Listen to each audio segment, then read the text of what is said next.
Quick পেতে আপনাকে স্বাগতম। আজকের ভিডিওতে আমরা দেখার চেষ্টা করব কিভাবে এই অ্যাপটি ব্যবহার করতে হয়। তো সর্বপ্রথম আমাদেরকে একটি অ্যাকাউন্ট তৈরি করতে হবে।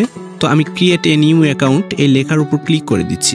তারপর আমাদের সামনে একটি ফর্ম ওপেন হবে। এখানে প্রথমে আমাদের নাম দিতে হবে, তারপর আমাদের কান্ট্রি সিলেক্ট করতে হবে, তারপর আমাদের ফোন নাম্বারটি দিতে হবে, তারপর আমাদের পাসওয়ার্ড দিতে হবে। তো আমি পাসওয়ার্ড দিচ্ছি, তারপর আবার দেখুন কনফার্ম পাসওয়ার্ড, অর্থাৎ একই পাসওয়ার্ড দিয়ে আবার কনফার্ম করতে হবে।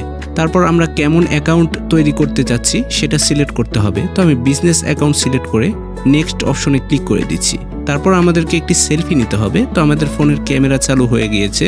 টেক ফটো এই অপশনটাতে ক্লিক করে দিচ্ছি, তারপর নেক্সট অপশনে ক্লিক করে দিচ্ছি। তারপর আমাদের একটি পিন নাম্বার দিতে হবে। তো আমি 4 ডিজিটের একটি পিন নাম্বার দিচ্ছি। তারপর কনফার্ম পিন, আবার সেই একই পিন দিয়ে কনফার্ম করে রেজিস্টার্ড এই অপশনে ক্লিক করে দিচ্ছি।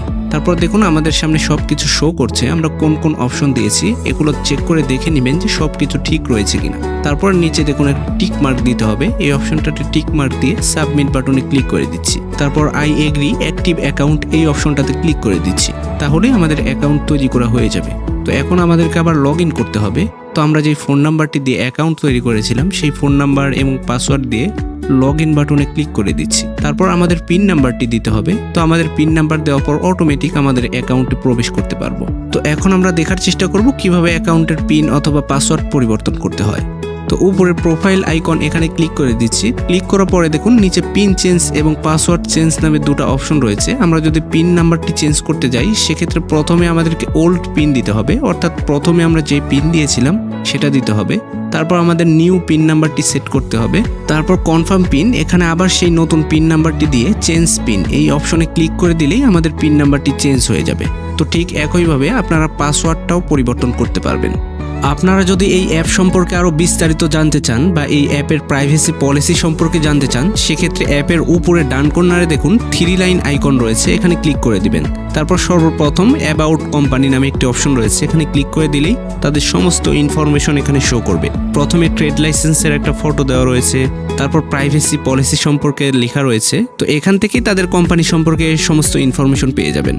তো এখন আমরা দেখার চেষ্টা করব কিভাবে অ্যাড মানি করতে হবে। তো দেখুন এখানে অ্যাড মানি নামে একটি বাটন রয়েছে, এখানে ক্লিক করে দিচ্ছি। তারপর আমাদের সামনে অ্যাড মানির জন্য 3টা অপশন ওপেন হবে। প্রথমে রয়েছে অটো অ্যাড মানি, অর্থাৎ এজেন্টের মাধ্যমে সরাসরি অ্যাড মানি করতে পারবেন। তারপর রয়েছে অ্যাড মানি, এখানে বিকাশের মাধ্যমে অ্যাড মানি করতে পারবেন। তারপর রয়েছে ব্যাংক অ্যাড মানি, অর্থাৎ ব্যাংকের মাধ্যমে অ্যাড মানি করতে পারবেন। আপনারা যদি 300 রিয়ালের কম অ্যাড মানি করেন সেক্ষেত্রে অবশ্যই বিকাশের মাধ্যমে অ্যাড মানি করবেন। যদি 300 রিয়ালের বেশি হয় সেক্ষেত্রে ব্যাংকের মাধ্যমে অ্যাড মানি করতে পারবেন। তো আমরা যদি বিকাশের মাধ্যমে অ্যাড মানি করতে চাই সেক্ষেত্রে দেখুন প্রথমেই তাদের বিকাশ নাম্বার দেওয়া রয়েছে, এই নাম্বারে ক্যাশ ইন অথবা সেন্ড মানি করে টাকা পাঠাতে হবে। তো সেন্ড মানি করে টাকা পাঠানোর পরে দেখুন এখানে অ্যামাউন্ট, আপনি কত টাকা পাঠিয়েছেন সেই অ্যামাউন্টটি এখানে সিলেক্ট করতে হবে। তারপর ইন্টার সেন্ডার নাম্বার, আপনারা যদি বিদেশ থেকে টাকা পাঠান সেক্ষেত্রে কিন্তু আপনাদেরকে এজেন্ট নাম্বার দিতে চায় না অনেক সময়। সেক্ষেত্রে আপনারা যেই নাম্বারে টাকা পাঠিয়েছেন অর্থাৎ এই অ্যাপের বিকাশ নাম্বারটি এখানে বসিয়ে দিবেন। তারপর দেখুন ট্রানজ্যাকশন আইডি, এটাও অনেক সময় আপনাদেরকে এজেন্ট দিতে চাইবে না। সেক্ষেত্রে যেই নাম্বার থেকে টাকা পাঠিয়েছেন অর্থাৎ এজেন্টের লাস্ট 4টা নাম্বার নেবেন, এখানে বসিয়ে দিবেন। তারপর আপনাদের পিন নাম্বারটি দিবেন, অর্থাৎ এই অ্যাপের পিন নাম্বারটি দিয়ে সাবমিট করে দিবেন। তাহলে আপনাদের অ্যাড মানির রিকোয়েস্টটি এই অ্যাডমিনের কাছে চলে যাবে। অ্যাডমিন অ্যাপ্রুভ করলেই আপনাদের টাকা অ্যাড মানি হয়ে যাবে।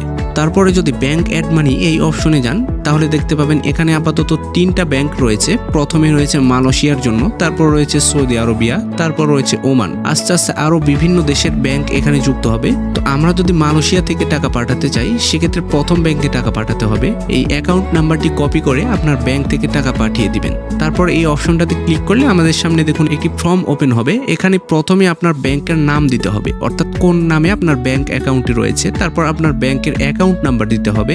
আপনারা যদি অন্য কোনো এজেন্টের মাধ্যমে ব্যাংক থেকে টাকা পাঠান সেক্ষেত্রে কিন্তু আপনি ব্যাংকের নাম্বারটি পাবেন না। সেক্ষেত্রে এই অ্যাপের ব্যাংক নাম্বারটি দিবেন, অর্থাৎ যেই ব্যাংকে আপনি টাকা পাঠিয়েছেন সেই নাম্বারটি এখানে বসিয়ে দিবেন। তারপর অ্যামাউন্ট বসিয়ে দিবেন। তারপর একটি স্ক্রিনশট দিতে হবে। আপনারা যদি স্ক্রিনশট না নিতে পারেন সেক্ষেত্রেও কোনো সমস্যা নেই। তারপর আপনাদের পিন নাম্বার দিয়ে সাবমিট বাটনে ক্লিক করে দিবেন। তাহলে আপনাদের রিকোয়েস্টটি অ্যাডমিনের কাছে চলে যাবে।